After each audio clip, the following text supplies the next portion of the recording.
So I have just seen a video online about Elon Musk, who is saying that he was saying about the corruption in the government, and that he's been going through it and finding lots of things where people are being paid when their job or work actually stopped. I think there was also something about people being 150 and getting paid for things. So I don't know if this is the truth or not. Is he just stirring up trouble? If this is if this is the truth, or if it's not the truth, I mean. But if it is the truth, then I don't know. I know that my sister was got a job in an old people's home, and she was working for about part-time about 3 months, and she got and she was and she didn't tell the company that she was pregnant or that she was about to have to take time off, so she just continued working right up until it was obvious that she was pregnant, and then she told the company. But yeah, after 3 months she had to leave, and she did get maternity leave, and she got it for about a whole year, and then she went back and again didn't tell them that she was pregnant again, and continued working until for a couple of months until it became obvious that she was pregnant, and then again she had more maternity leave. And there was also another part-time job that she worked at where apparently the job stopped, but she kept receiving payments. Now, my sister is a bit incompetent, so I don't want to say that this is actually the truth, but it's something that she told me, and it's something she believed at the time. So is it the truth, or is she just not very good at working out which payments came from where? But it sounds like it could be the truth, and I think whatever's happened might actually happen in the government, because it's happened to my sister. There might be a lot of people that are receiving payments or something. I don't understand how the government can get into trillions of dollars of debt, and neither can I understand how this net worth is worth. I know that if someone has a high net worth, they could take out loans on their net worth, and then use it for whatever they want, and so I'm wondering, or possibly wondering, if the possibility that the reason why governments are in so much high debt is because they're taking out loans on people's net worth, but technically the net worth is not actually what they have, but rather it's just a figure that they've made up to try and take out loans, and then they've given their money of this false loan that they haven't got to the government, so that the government has to pay interest on this money that they never had and shouldn't have been allowed to take out because their net worth was incorrect. Now, I don't know if that's the truth. I don't know. That could just be me making up lies, but it's believable. I think it's believable because I don't trust the government. Now, if you don't trust the government, then anything could be possible. They could be spending that money on anything, and you'll believe it. And it's not necessarily wrong to believe it, because I myself have my doubts or my suspicions. Elon talked about the Congress actually being like the fourth body or party it's kind of like that no one wanted or elected for. So why does the Congress have so much power? And they can't, the government can't do anything without the consent of the party, or of this fourth party. I don't know what he meant by fourth party, because I don't know what the second or third party is, but it's something he said, so it's making me wonder. And yeah, I like the idea of there being two parties, where you have the sort of governmental or the presidential party, and then you have the body. And yeah, the presidential party does have a lot of power, but mostly their power lies within the media and the influence, because that is the most important thing. Being able to talk in front of a camera, being able to say things correctly, or say things in a way that people understand, that people get involved. Getting people to take an interest in politics, or in what's going on, or the corruptions that might be able to be going on, or that might be going on. If you can speak properly and speak well to an audience and get them to be interested, this is what presidential candidates should have. And the world didn't have media 100 years ago, so anything you've done in the past is going to have to change, because they didn't have this sort of media platform back then, but they do now. So you'd expect the head to be some sort of figure that knows how to deal with the media and to deal with the public and to get the public on side. Now, if they have theories and beliefs and the public agrees with them, they should be allowed to use this as a type of power to overtake corruptions that might actually be happening, or to see and get the evidence to prove it. And if there's a fourth body or fourth group of people that are stopping this from happening, then it does make you wonder that maybe they're stopping it from happening because they know that the corruption exists. Now, this brings on other questions, because if you're in a party, this is what I was thinking about Nigel Farage yesterday, if you're in a party and you know that there are ways of paying less tax, or getting round certain issues, and if everyone else is using it, if you're young and you're first in the thing, you want to take advantage of anything you can. If you know that your friend is getting £100 pocket money from the government, and you know that you can get it, you just need to lie about a couple of things because that's what they did. If they told you, oh, I can get this much money, you just need to say that your parents earn this much money. And I didn't go for any of that, but I've heard that if your house was under 40,000, you could get money. And I was never told about ways of trying to get this pocket money for kids by lying. I was never told any of that. But if it was the truth, if there was a way of doing this to get the benefits, you'd want to do what everyone else does, because then it becomes fair. If someone starts breaking the rules, you want to break the rules because you feel like it's fair. If someone stops saying, I don't pay for the plastic bags, I don't want to pay the 5 or 10p for the plastic bag, and then you see a lot of people starting to do it, you might start to do it, not because it's right, or not because you don't want to be corrupt, but just because you feel it's fair, because that you should have the same rules for everyone. And if no one's paying 5p for the bags, I know they're like 20 now, but if no one's paying 5p for the bags, then you don't want to pay 5p for the bags, because that's what makes it fair. So sometimes corruption can be difficult because of things like this. You don't want the corruption to happen and you want to expose it, but if everyone is corrupt, or everyone around you specifically is corrupt, you feel like you want to take advantage of the same advantages that they have, and okay, it shouldn't be done through things that are not really legal, or not really done by the rest of society. But if everyone around you is doing it, you feel it's more fair. And say if you get to a better position where you no longer need to steal 5p bags, and you want to try and stop it, you might say, oh, I shouldn't have done that. I don't actually steal the 5p bags, so I'm very in favour of the 5p bags, by the way, because I believe that the 5p that I'm paying goes to helping cleaning the ocean. So I don't know if it does or not, but I believe it does. So I'm in support of the 5p bags. Am I in support of the 20p bags? No, I think that's gone over the top. But anyway, I know that that there's good there's good in doing things, and if you are seeing bad and you copy it because it feels fair, but then later you want to try and stop it, people might start attacking you. And I don't know what Elon has done, but I know that he has received huge amounts of payments for things. Was it necessary? Was it not? You have to also bear in mind that back in the past, the technologies weren't there, and so it would have probably taken longer to do things. For example, say if you're trying to make a calculator, and a calculator has never been made before, you're going to have to work out all the salaries and lots of numbers, and things like this might take a long time. But once you finally figured it out, and once you finally worked out how to make a calculator, suddenly it's like, well, I've got the calculator now. And you might look in the future and say, oh, why did it take so much money to make such a thing? Well, you could say because the calculator didn't exist, and therefore all the things that needed to be in place to set this calculator and to pay for the salaries to make or to set this calculator up, or whatever it is that you need, the techniques, because products, I don't know what's in a calculator. Is there lithium in a calculator? Probably. If it's a battery, I don't know.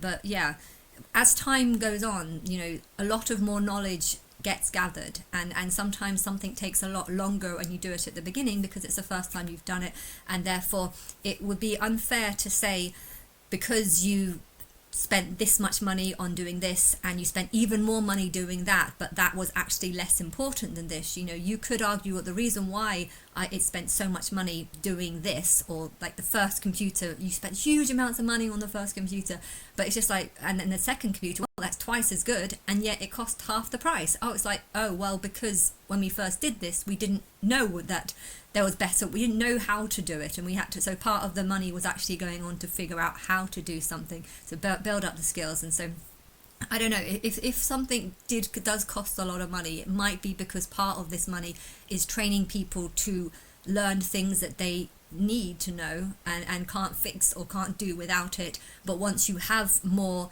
software, or once there are more companies that you can buy from, then suddenly you might be able to do a lot more things efficiently. You might need less staffing, hence less money, and so it's hard to work out how much savings or how better you could have done things if you haven't actually done things, because part of the needing the money is the process of learning how to do something, if you understand that. So I understand that as time goes on, you will get better at doing things the more you do it. Hence, you might be able to do it more efficiently. Hence, the better costs, and therefore it's hard to work out if something is a fair price or not. But it's true that I've heard this. What's this? The cycling, the parking meters.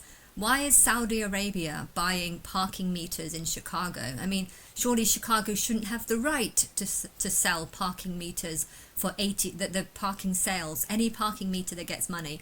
Apparently Saudi Arabia makes money, and this is a contract that's going to happen for 85 years. Okay, they got a lot of money for it at the beginning, but apparently it's already been going on for 15 years. All the money that they earned has been paid back with interest, and yet they've still got another 85 years left on the contract. So I don't know how, and they can't even get rid of them. Apparently if they get rid of the parking meters to create bike lanes or things that are more efficient for the modern day time, apparently they can't do it because they have to pay Saudi Arabia off a huge amount, which is a ridiculous kind of thing, considering that it's a ridiculous, considering that just taking down one parking meter can cost a huge amount. But then again, on the other hand, a dollar is probably worth far less now than what it was 10 years ago. So what's the real calculations on how much they paid from according to what the dollar was worth back then versus how much they paid now according to what the dollar was worth? If time goes on and money becomes less valuable, the with interest, what's it, just general interest, the rises up. I don't know, but if something seems incredibly unfair, I think it would be very unfair to punish the taxpayer or to punish the public for something that shouldn't have been in place in the first place. And I don't know how good or bad that example was for parking meters. I don't even know if it's true, to be honest, though, because it was an Instagram video. How do I know that someone's not just taken up some false news that they found interesting and then made a video about some false news that doesn't exist? I don't even know that, because I don't have the paperwork and I don't actually have the accountings. But what I feel is best is, right now, when watching that clip of Elon with his child and Trump, it felt like a two-man army. It felt like a two-man army, and the press were asking them lots and lots of questions. Oh, but what about your deals? How do you know? And they kept trying to pick and bully on Elon, saying, has any fraud happening in yours? Imagine someone who's trying to expose the fraud, but the people who he's trying to expose the fraud to just constantly pick at him. Well, aren't you picking, or aren't you causing fraud? Aren't you? And they're constantly, it's just like, you know what, maybe I have done fraud. Whether or not I have, I don't know. But whether I have or not, I'm right now trying to expose the problems and the flaws, and you should be, praising me for what I'm exposing, because I'm exposing it in hopes to try and change it. Now, if you want to just start picking at my past and what I might have done wrong, you're going to stop the progression of what it is that I'm trying to change, so that it can't happen again and again and again. And I think part of being a progressive is to realize, okay, whatever's happened in the past, it's done, and if it was wrong, then we need to stop it from happening again, and that should be the main focus, rather than to just nitpick. And I saw a clip, I don't even know if I watched it or not, but there was a clip that seems to come in my head of Nigel Farage saying something about some sort of fraud or something that's been taking place. I don't know what he's saying, it doesn't really make any sense to me, but the response of the news person who was interviewing him was to say, but you've been working in the government for 10 years. Surely you could have fixed this problem, 10 years ago. Why is it still happening? And I think a response like that just makes me see why people wouldn't want to expose fraud. If you're been brought up in, this is why the English system doesn't really work. If there is a lot of corruption in the government, and yet the governmental parties only pick candidates that they like, that they get on with, candidates that side with them. The leaders at the top, the ones that have the most power and the most, vocal ability to talk to the public, they're not going to be rising up people that are going to expose their fraud or expose their crimes or expose what they're doing wrong. They're only going to rise up people who they agree with, people who side with them. Now, if there are any negatives of what they're doing, I do think that giving huge amounts of housing money to people so that families can stay in large houses, I think think this is crazy, because by doing that you're preventing other people who want to buy their houses from taking it or from renting out or buying the house, and because of that you're actually just increasing the general market, which is actually just making everyone suffer. And I've heard of stories where people have like 6 kids, they get a nice big 6 house, all their kids grow up and move on, they're left with a 6-bed house, they don't want to tell the government because they don't want to lose their 6-bedroom house. And well, that's also insane. And to think that they're getting housing benefit from that. And when I was doing massage, I heard another story where someone said that they knew someone who actually had 2 houses, and they were claiming benefits on one whilst gaining huge amounts of rent off the other, and they just didn't declare the fact that they were earning rent on the other. So not only did they get their own house paid for by the government, they also got to make thousands of pounds each month from the government's housing schemes and stuff. And I don't believe that the housing schemes are figured out correctly. You know, it should be done. Housing schemes shouldn't exist. You put someone, it's important that everyone has a bed to sleep in and that they have somewhere to hide their stuff so that it doesn't get stolen at night, but you give them the minimal possible, and then you make the general market all the same so it's fair for everyone. And if something is being done wrong and someone comes up and says this, well, they might just be attacked. Well, why didn't you change this before? Why didn't you do this before? Have you benefited from this? Do you have houses that are being rented at a high price? And are the reason why you're making huge amounts of money from your rent is because you're giving lots of people housing so that they can stay in their houses, so that people can't take those houses but they can rent out your house? You know, is that what's happening? Yes, I think is what's happening. And it's annoying how you would just attack someone who might be, you know, might have benefited from a type of, if they're trying to expose a fraud, it's annoying how you would just attack someone who might have or might have benefited from it. But then again, maybe if someone is overcharging on some of their services, maybe it was generally because they themselves didn't have the sort of knowledge or experience, or the team itself didn't have the knowledge or experience, or the world itself didn't have the knowledge or experience to build what it is. Hence, a lot of time needed to be kind of wasted with testing of what works and what doesn't. And then once the system, once an Apple iPhone has been created, it's easy to create Apple 2 or Apple 3, Apple 4, and you might find that it's so much better and it's done for less and less money each time. Why? Because the system, the original system is already there. You have the idea of the program or whatever it is, and then you just build it up more and more. But yeah, the difference between, I don't know, Apple, I don't know what we're on now, 18 and 17 or whatever, is probably minimal compared to the massive changes that they changed at the beginning. But I don't know.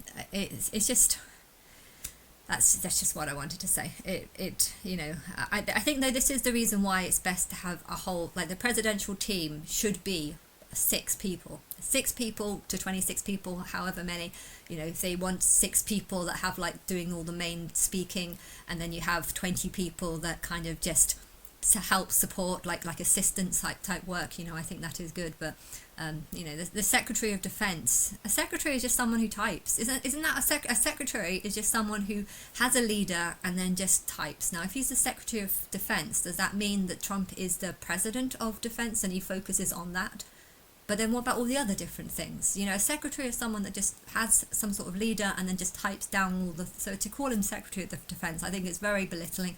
And I think the idea of it is to belittle anyone that works for the president, because you make the president seem as big as possible, and then you make the people all around seem as little as possible by calling them secretaries. It's almost like calling them a runner or a speller or a typer. You know, it's kind of, it's low, and I think it would be much better if they had like 6 people in charge that said, you know, I'm going to focus on this, I'm going to focus on fraud, I'm going to focus on defense, I'm going to focus on I don't even know what you're doing. I literally have no idea what I don't know much about the president or what their roles are or what it is, but they should all have like specific areas to look at, because it's quite a lot of areas for one person to look at. If you've got one person who's trying to expose fraud, or one person that comes in, no knowledge of what's going on and is just trying to oversee things, you know, it's going to be them against that one person, and it's really hard. And I think when Trump first came in, that was the situation. It was him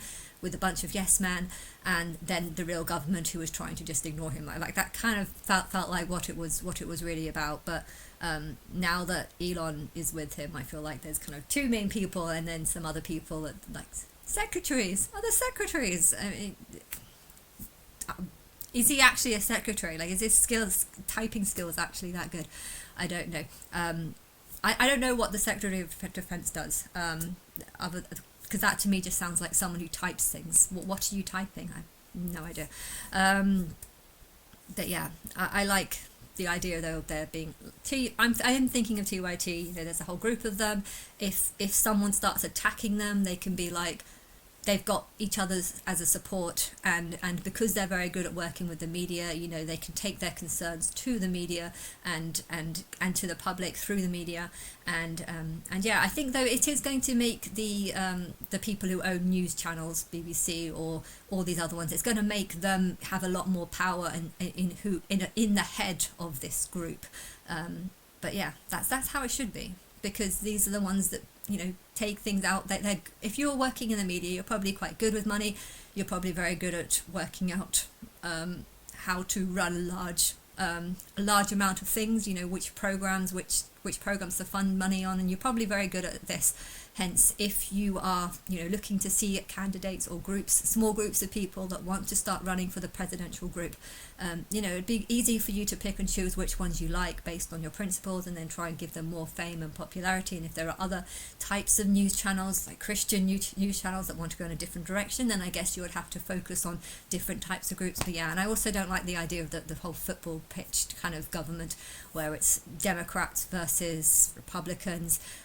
Because I feel like there's a lot of Republicans that do have democratic views, and I think there's lots of Democrats that have Republican views. But by having the two groups, you're almost putting them against each other, and almost saying, you know, if you're surrounded by someone that's constantly mocking that side, and if you're surrounded by people who are constantly mocking this side, you know, you might start taking on certain beliefs based on, oh, well, I'm not going to believe the things that person said because all these people said nasty things about the other things that person said. But when it comes to this issue, I actually agree with that issue. But because that person said some stupid things about other things, I'm going to not believe this particular issue, which I actually thought was the truth. I mean, if that's how you're going to organise things, then I feel like people are going to start taking on beliefs they don't actually believe. It's like a debate. Imagine you're on a debate team and you have to argue a debate that you don't actually agree with, but the point is not to agree with it. The point is just to get given a side and argue your case to try and win it. You know, if that's how you're working, you're going to find yourself falling into corruption, because you shouldn't be backing things that you don't agree with. You know, you need to actually think for yourself about what you agree with, what is right and what is wrong, and you need to stick with what you believe and not just think, well, my side thinks this, so I'm going to think this even though I don't actually think that way.